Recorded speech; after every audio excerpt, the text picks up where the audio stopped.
Et puis, dans un autre chapitre, les fermiers de la ville de Mweneditu, nous sommes dans la province de Lomami, seraient abandonnés à leur triste sort malgré les efforts qu'ils consentent pour la réussite de leurs activités champêtres. L'un d'eux s'est exprimé au micro de notre correspondant pour plaider une assistance soit du gouvernement ou des partenaires intervenant dans les domaines agricoles.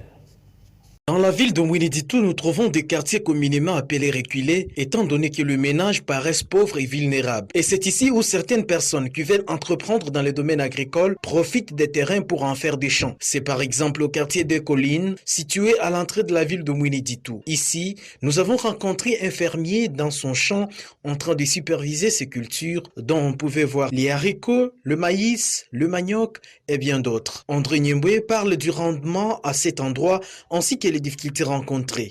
Nous avons ici presque 3 hectares.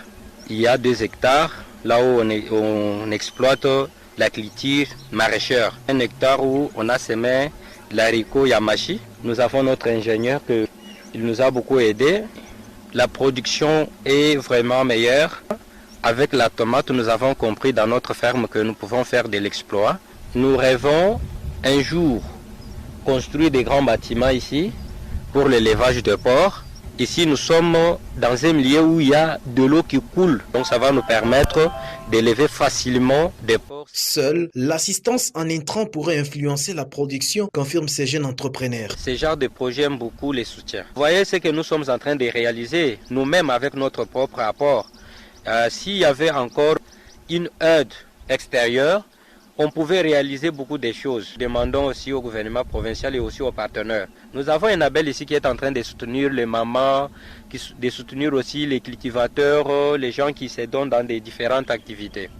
Bon, nous attendons aussi un moment opportun, s'ils peuvent aussi nous visiter dans notre champ ici. Plus loin à la limite de son champ, l'on pouvait apercevoir les sorgho en bonne santé, alors une culture totalement négligée par les cultivateurs.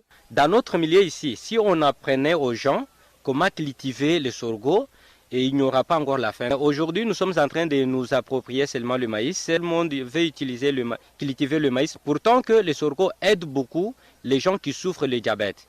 Et on peut consommer la bouillie, et dans les marchés, ça ne se laisse pas voir. Nous avons acheté un méca ou bien 1 kilo à 3000 francs. Un méca, comme ça se vend ici chez nous, à 8000 francs congolais. Répité agro-pastoral, signalons que la province de Lomami a aussi besoin des entrepreneurs dans le domaine agricole pour booster son développement.